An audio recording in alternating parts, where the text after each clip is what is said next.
Salam alaikum. Bienvenue chers élèves dans une autre séance de sciences de la vie et de la Terre pour les élèves de deuxième année de baccalauréat sciences expérimentales, option sciences de la vie et de la Terre. Et toujours avec l'unité 5, l'immunologie, rappelez-vous qu'on a vu les différents mécanismes permettant de lutter, de défendre contre les agents pathogènes. On a vu qu'il y a l'immunité naturelle, les barrières naturelles, la phagocytose, le système de complément. Ce sont des moyens qui sont dirigés contre tous les agents pathogènes. Ce sont n'importe quel agent pathogène non spécifique. Parfois, cette immunité n'arrive pas à éliminer l'agent pathogène, de l'intervention d'immunité plus spécifique. Et ce, on a dit qu'il y a l'immunité à médiation immorale et à médiation cellulaire. À médiation immorale par des facteurs circulant dans le sérum, les acteurs sont les anticorps qui se lient à l'agent pathogène pour neutraliser. Ces anticorps sont dérivés du plasmocyte, sécrétés par les plasmocytes, une cellule différenciée à partir de lymphocyte P lorsqu'il est activé, et une immunité à médiation cellulaire dont les acteurs sont les lymphocytes T8 cytotoxiques. On s'interroge, chers élèves, sur la relation entre les cellules, comment ces cellules fonctionnent, quelle coopération existe-t-il entre ces cellules. C'est l'objet de notre cours aujourd'hui. Dans cette science, c'est la coopération entre les cellules immunitaires. Et je vous invite, chers élèves, à observer ces deux photos. La première, c'est une microphotographie de moelle osseuse. Vous observez ici qu'il y a des cellules. Ce sont des cellules blanches qui sont colorées ici avec différentes formes du noyau. Donc, ce sont différentes cellules souches des cellules sanguines. Ici, on observe une cellule avec les globules rouges. On a un globule blanc, c'est le lymphocyte. Il est en relation extraite à partir de la moelle osseuse de l'os, ce qui signifie une origine au niveau de l'os. Et je vous invite, chers élèves, à observer le système immunitaire. Ce sera l'occasion de voir en détail ce système immunitaire. Voyez-vous qu'il y a un ensemble d'organes. Quels sont ces organes? Observez bien. On distingue entre deux types d'organes. Il y a des organes immunitaires périphériques, ce sont des lieux de stockage des cellules de l'immunité. Il y a des lieux de formation des cellules de l'immunité qui sont thymus, au niveau de la poitrine, et on a la moelle osseuse, moelle rouge des os. Comme vous voyez, ce sont ces deux organes, ce sont des organes centraux. Ce sont les lieux où les cellules immunitaires subissent leur maturation, acquièrent leur maturation à ce niveau-là, au niveau de ces organes, donc lieu de formation et aussi de maturation. Et il y a des autres organes qui sont les amygdales, végétales et ganglions du cou, les ganglions au niveau de l'aisselle, la rate, ganglions abdominaux au niveau de l'abdomen et des ganglions de l'aine. Tous ces organes, observons bien qu'ils occupent des positions stratégiques. Ce sont des lieux où il y a un contact avec le milieu extérieur. Donc, s'il y a une invasion, donc ils vont intervenir. Ce sont les lieux où il y a les cellules immunitaires sont stockées. Regardons dans le schéma ci-contre. On a schématisé la moelle osseuse rouge et le thymus. Et on a signalé ici que c'est le lieu de formation des lymphocytes prêtés. Et ici aussi la formation et maturation des lymphocytes B. Notez bien que les lymphocytes B, leur production se fait au niveau de la moelle osseuse et aussi leur maturation. Est-ce que c'est la même chose pour les cellules T? Non. Comme leur nom l'indique, cellules T, lymphocytes T, donc leur maturation s'effectue au niveau dans le thymus, maturation de lymphocytes T. C'est pour cela qu'on les symbolise T au niveau des thymus, alors que pour les lymphocytes B, c'est au niveau de la moelle osseuse. Bone, c'est l'os en anglais. Après leur maturation, ces lymphocytes B vont quoi? Vont migrer, migration des lymphocytes B immunocompétents, c'est-à-dire ils ont déjà acquis leur immunocompétence. Qu'est-ce que ça veut dire immunocompétent? Ça veut dire qu'ils sont capables de distinguer entre le soi et le non-soi. Cette distinction, cette caractéristique, il est acquise au niveau de ces deux organes, les lymphocytes B au niveau de l'os et pour les lymphocytes T au niveau des thymus. Puis ils vont migrer vers le sang et puis transporter vers le sang et puis vont être stockés au niveau de ces organes périphériques. Et donc on revient sur l'origine de ces cellules. Quelles sont les classes des cellules immunitaires? Voyez-vous, chers élèves, ce schéma qui illustre les différents types de cellules. Regardons que toutes les cellules dérivent d'une seule cellule. C'est ce qu'on appelle c'est une cellule souche pluripotente, qui se différencie en plusieurs types de cellules. On distingue deux types de cellules souches myéloïdes et cellules souches lymphoïdes. La cellule souche lymphoïde, responsable de la formation de cellules NK, en anglais natural killer, ce sont les cellules tueuses naturelles. Aussi, les lymphocytes T qui passent par leur maturation en stade pré-T, avant l'acquisition des récepteurs au niveau de la membrane, leur permettant de différencier, de distinguer entre le soi et le non-soi, de reconnaître l'antigène. Aussi, on a les pré-B qui se différencient en lymphocytes B. Ça pour la cellule souche, pour la ligne lymphoïde. Pour la ligne myéloïde, regardons que se différencier cette cellule donne des monocytes. Pourquoi on l'appelle monocyte? Parce qu'il y a un seul noyau ici. On a les basophiles, des eosinophiles, des neutrophiles. Observons bien ici, on trouve qu'il contient des granules. Ce sont des vésicules. Ce sont ces cellules vont jouer le rôle. Intervient aussi dans la phagocytose. On les qualifie les trois types de polynucléaires parce qu'il existe des vésicules à l'intérieur. Aussi, un autre type de cellules, ce sont les cellules dendritiques et aussi il y a les hémacées. Donc ça concernant l'origine des cellules immunitaires et les différentes classes. Maintenant, on va s'interroger sur la coopération. Est-ce qu'il y a une coopération entre les cellules? Est-ce que la réponse immunitaire nécessite une coordination, une coopération entre les cellules immunitaires? C'est ce qu'on va voir dans ce document et dans cette expérience.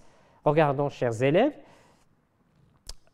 c'est une expérience de Clamont. Dans cette expérience, on a 4 lots. Avant, les rats ont subi une irradiation qui détruit tous les lymphocytes. Et on a une expérience, c'est un lot témoin, on n'a pas détruit pour comparer les résultats. Dans le cas aucun traitement, regardons, il y a une agglutination. Lorsqu'on ajoute du sérum, quand on mélange le sérum de chaque lot, de chaque rat, avec le globule rouge du mouton, c'est un antigène. Qu'est-ce qu'on observe dans les résultats? Donc, pour le témoin, regardons, il y a une agglutination. Ça veut dire quoi, agglutination? Comment peut-on expliquer l'agglutination? Ça signifie une réponse immunitaire. C'est-à-dire, l'antigène a été attaqué par les anticorps, ce qui conduit à la formation d'une agglutination, une liaison entre les différents globules par les anticorps. Alors, pour les 3 premiers lots, comment peut-on expliquer ces résultats? Regardons, dans le premier lot, on n'observe pas d'agglutination. Qu'est-ce qu'on a fait? Lymphocyte, on ajoute seulement on injecte lymphocyte B. Souvenez-vous bien, chers élèves, qu'on a ici, on a irradié. Donc les souris tous ont été irradiés, les lymphocytes sont absents et on injecte seulement du lymphocyte B. Puis on mélange avec l'antigène qui est le globule rouge du mouton, on observe qu'il n'y a pas d'agglutination. Ça veut dire pas de réponse immunitaire. Passons maintenant à la deuxième lot, Qu'est-ce que vous observez lorsqu'on ajoute du globule rouge du mouton avec le sérum de ce groupe, ce lot? Qu'est-ce qu'on a injecté? Du lymphocyte T. On observe qu'il n'y a pas d'agglutination aussi, c'est-à-dire pas de réponse immunitaire. Donc, n'arrive pas, il n'y a pas de réponse, c'est-à-dire pas des anticorps contre cet antigène qui est le globule rouge de mouton. Maintenant, en passant au troisième lot, qu'est-ce que vous observez? On observe ici qu'il y a une agglutination. Ça veut dire qu'il y a une réponse immunitaire qui a été attaquée lorsqu'on a injecté, regardons, lorsqu'on a injecté lymphocyte B plus lymphocyte T. Maintenant, on va formuler ces constatations pour chaque type de lot. Qu'est-ce qu'on peut dire? Donc, pour le premier lot, les lymphocytes B seuls ne permettent pas d'agglutiner les globules rouges du mouton. Deuxième lot, les lymphocytes T seuls ne permettent pas d'agglutiner les globules rouges du mouton. Et troisième lot, ensemble, donc les lymphocytes, ensemble, les deux types de lymphocytes permettent une réaction qui aboutit à une agglutination des globules rouges du mouton. Qu'est-ce qu'on peut conclure, chers élèves? Donc, observons bien qu'il y a seulement, lorsqu'on injecte seulement des lymphocytes B, pas de réponse immunitaire. Lorsqu'on injecte seulement les lymphocytes T, pas de réponse immunitaire. Mais lorsqu'on injecte les deux, il y a une réponse immunitaire. Ça veut dire la réponse immunitaire nécessite une coopération cellulaire entre les cellules immunitaires. Cette coopération fait intervenir des lymphocytes T, les lymphocytes B et bien évidemment les macrophages. Rappelez-vous toujours, chers élèves, que les premiers sentinelles, les premières cellules qui interviennent lorsqu'il y a une invasion microbienne sont les macrophages qui englobent l'agent pathogène, qui le détruit, la traite et le présente, ces librés, ces fragments par le CMH2. C'est une cellule présentatrice d'antigènes. Pourquoi il présente? Pour les autres cellules, pour sensibiliser les autres cellules et recrute d'autres cellules pour garantir cette réponse immunitaire. Et maintenant, chers élèves, on pose la question suivante.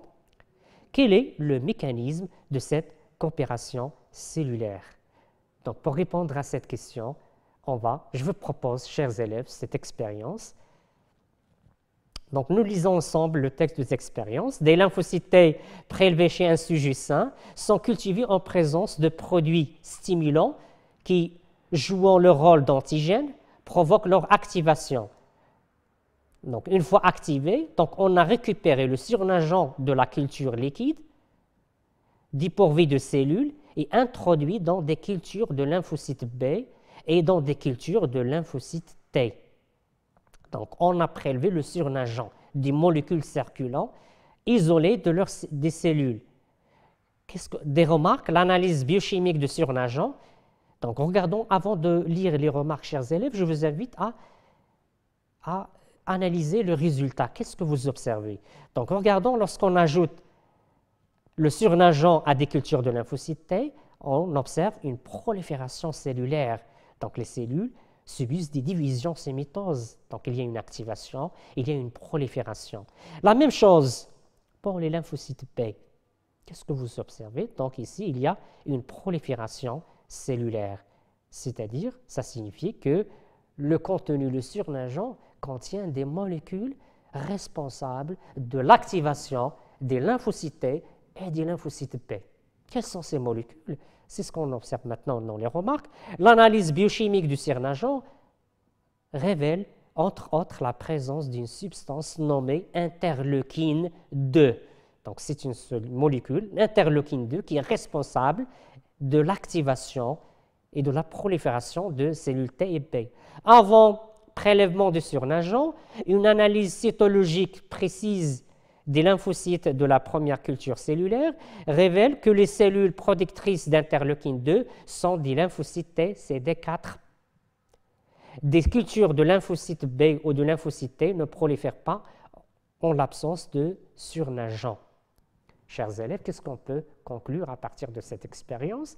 C'est qu'il y a des molécules chimiques qui activent c'est-à-dire il y a une communication, une sorte de communication entre les cellules qui sécrètent ces molécules qui sont comme il était signalé ici, ce sont les lymphocytes T4. Ces T4 sécrètent l'interleukine 2 qui agit sur les lymphocytes P, induisant leur prolifération, et agit aussi sur les lymphocytes T, induisant leur prolifération. Et c'est ce que je vous propose maintenant pour illustrer cet effet. Regardons dans son schéma. Lymphocyte T4 appelé, on l'appelle aussi auxiliaire. Pourquoi auxiliaire? Parce qu'elle aide à la réponse immunitaire, permettent une efficacité de la réponse immunitaire en activant les lymphocytes B et les lymphocytes T. Regardons l'interleukine 2 ici. Lorsqu'elle injecte l'interleukine 2, on a symbolisé plus, ça signifie quoi? Activation. Il active les lymphocytes T, CD8, pour se différencier. Regardons, il se différencie en lymphocytes T cytotoxiques, capables de détruire les cellules infectées, les cellules soupçonnées être infectées par un virus ou qui est antigénique, et aussi activer les lymphocytes B pour se différencier, leur différenciation en plasmocytes sécréteurs d'anticorps. Les interleukines sécrétées par les LT auxiliaires stimulent la multiplication et la différenciation des lymphocytes B et T8 activés. Et regardons ici dans l'image, un lymphocyte CD4 entre en contact avec le lymphocyte B et le stimule en libérant des interleukines. À travers les interleukines, que ce fut une communication entre les cellules pour assurer une efficacité de la réponse immunitaire. Chers élèves, nous allons essayer maintenant de résumer les deux types d'immunité, l'immunité immorale et cellulaire avec l'immunité naturelle, tout en tenant compte de la coopération cellulaire par les molécules chimiques via ces interleukines. Il n'y a pas seulement interleukine 2, il y a d'autres interleukines. Voilà, je vous présente ce schéma. C'est un schéma bilan qui illustre les différents mécanismes qu'on a parlé. La première des choses, il y a la reconnaissance des antigènes. Les cellules présentatrices d'antigènes, par exemple les macrophages, lorsqu'ils avalent l'antigène, ils le détruisent, donc ils présentent des déterminants, on l'appelle déterminants antigéniques, au niveau par le CMH2, qui va être reconnu par les T4. Regardons le T4 avec son TCR, reconnu par une double reconnaissance, l'antigène et le CMH2. Et regardons aussi, on a signalé ici l'interleukine 1. Donc, la cellule macrophage active le T4. Ce lymphocyte T4 va se multiplier, une multiplication, se transforme en T auxiliaire qui va intervenir dans l'activation des deux types d'immunité en parallèlement. Donc, l'immunité, on a des immunités à médiation cellulaire. Les lymphocytes P reconnaissent l'antigène par leur récepteur. Ici, le récepteur membranaire, ce sont des anticorps membranaires qui reconnaissent le lymphocyte B. Il s'active, il y a une division cellulaire, puis se différencie en plasmocytes.